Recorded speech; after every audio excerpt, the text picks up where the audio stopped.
Fala galera, bom dia! E aí, tudo bem com vocês? Espero que tenham ido muito bem esse final de semana, espero que tenham aproveitado bastante. Galera, então vamos lá. Para a aula de hoje, o que a gente vai falar, né? A gente vai falar sobre as questões do estudo de gênero, né? A importância disso para o campo da sociologia. Por que a gente estuda isso? Por que tem tantas questões, principalmente relacionadas justamente à questão de gênero, né? Por que tanto isso às vezes é debatido na academia, né? Que é onde você faz essa produção de conhecimento. A primeira coisa que eu quero que vocês façam é o seguinte: vocês parem essa videoaula e vão lá no livro de vocês, nesse capítulo falando sobre estudo de gêneros, e abram lá no Start para que a gente começar a pensar e refletir justamente sobre algumas questões do estudo de gênero. Beleza? Então vou dar uma pausazinha aí, vá lá, façam essas três questões introdutórias para a gente começar justamente a falar sobre os estudos de gênero. Vocês já voltaram, que deu tempo de pausar. Então vamos lá. Lembrando que, aqui a gente não tá para poder falar nada sobre polêmico, nada fora do comum. A gente está para falar sobre questões de estudos de gênero, né? A questão do estudo de gênero. E primeiro que a gente está para poder falar de ciências. Então tudo está pautado num pensamento, numa construção lógica das coisas, né? Há uma ampla discussão sobre isso, e aí é importante a gente trocar as ideias e não simplesmente julgar as ideias, né? Então a gente vai falar sobre essa aula, vai abrir para discussão, todo mundo vai ter a capacidade justamente de dialogar sobre as ideias, tá?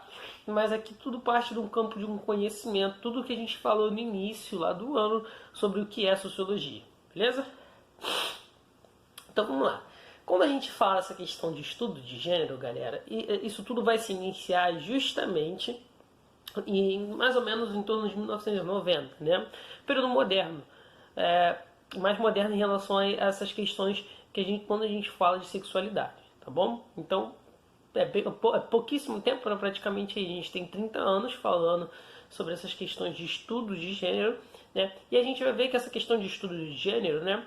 Esse nome gênero vai ser dado justamente por um psicólogo, né, americano, John Money, que ele vai justamente lá em 1950, né, então um pouco antes realmente desses estudos ficarem mais conhecidos, vai justamente colocar o aspecto, né, vai substituir a questão de sexo por gênero, beleza? Por quê? Como ele é um psicólogo, né, ele trabalha muito com os aspectos justamente da psicologia. Ele vai falar que os aspectos justamente sexuais não são suficientes para atribuir a uma pessoa, né, a sua sexualidade. Então isso não pode definir qual o sexo dela. Então na verdade você tem gêneros, né? Você tem gênero masculino e o gênero feminino. E aí, se a gente começar a pensar nisso, né, o que é o gênero? Então, o gênero vai substituir o sexo, né, e você vai falar que justamente você tem o seu sexo é justamente a sua questão biológica, né? O fator biológico da coisa. Então você vai ter o que vai definir, né, a questão, e você vai ter o gênero, né? Que é a questão justamente de qual vai ser a sua questão psicológica, né? Social sobre a sua sexualidade. Beleza?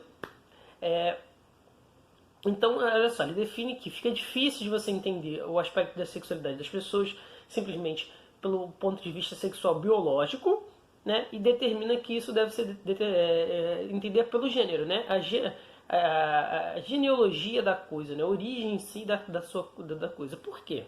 Se a gente pensar, né, biologicamente, você tem pessoas chamadas hermafroditas, né? Que nascem com um distúrbio justamente um distúrbio hormonal, né? Então aí tá vendo, é uma questão biológica, né? Que tem uma diferenciação dentro do seu próprio corpo, né? Tem homens com traços mais femininos, porém com o órgão sexual masculino. Enquanto você também tem mulheres, né, com traços mais masculinizados, porém com seu órgão sexual feminino. Então, é a partir dessas premissas que eles começam a entender que algumas questões psicológicas, né, subliminar da nossa mente sobre os aspectos da sexualidade é construído pela nossa questão cultural. Beleza? Então, olha só, culturalmente a gente constrói isso. Né? E como que ele fala que a gente constrói isso? Né? Ele fala que a gente constrói isso através da sociedade.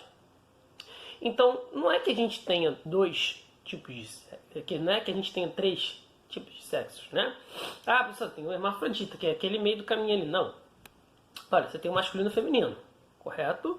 É os aspectos sexuais biológicos. Porém, o que a gente vai ter é questão justamente de como cada pessoa vai contribuir dentro do seu papel, né? Como a sua sexualidade vai ser determinada também por questões não só biológicas, mas também por questões sociais, né? O que a gente vai ver? O que vai determinar muito, né? A questão do que é o ser homem, o que é o ser mulher, e aí isso dentro do ponto de vista psicológico, né? O que é ser homem? E essa ideia de que é ser mulher. Existe um texto de um antropólogo, né, chamado Pierre Bourdieu, que ele vai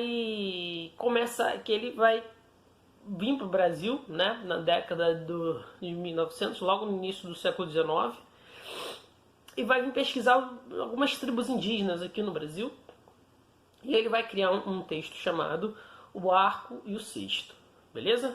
Esse texto é justamente para falar sobre uma tribo indígena aqui no Brasil, uma tribo nômade, né, chamada Quajira,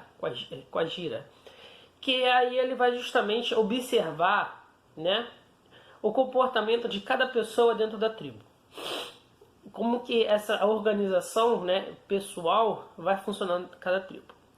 Ele vai falar que a questão sexual da pessoa vai se materializar, né, vai acontecer muito por causa do que o papel que ela cumpre dentro dessa tribo, ou então dentro dessa sociedade, né? E aí ele vai falar que é o seguinte: o homem, ele é o responsável pela caça. Então para ele falar que ele é o homem, ele deve carregar o arco, né? Ele deve ser o portador do arco, deve ter a capacidade de caçar e de prover esse alimento.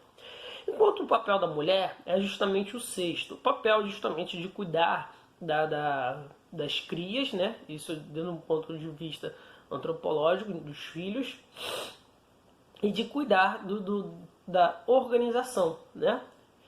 E aí cada um que cumpre esse papel tem o seu aspecto da sexualidade definido. Então, por exemplo, existia um indígena, né, dessa tribo, que justamente ele não carregava o arco e a flecha, ele carregava o cesto. Por ele carregar o cesto, ele era tratado pelas outras pessoas da tribo como uma mulher, porque o papel dele estava definido culturalmente e não estava definido só pelo aspecto da sexualidade dele. Entenderam essa diferenciação? Por que eles estão fazendo isso? E buscando isso? Porque se a gente começar a ver que a questão da sexualidade depende da cultura, né, a gente não pode ficar só preso à nossa cultura eurocêntrica, né, que tudo volta a partir da Europa. Então, aqui na Europa a gente tem essa cultura.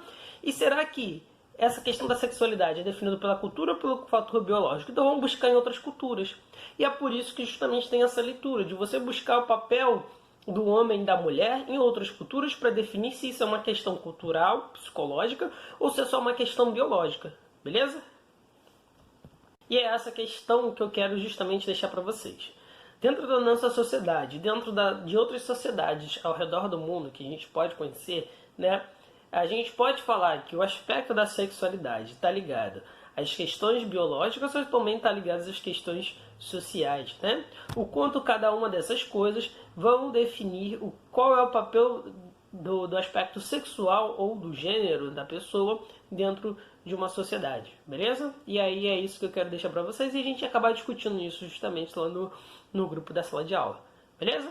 Gente, essa foi a introdução a esse tema e espero que a gente consiga justamente entender isso de uma forma clara, de uma forma racional não levando justamente para o lado do ponto de vista emocional, mas cada um pode apresentar seu argumento. Beleza? Forte abraço.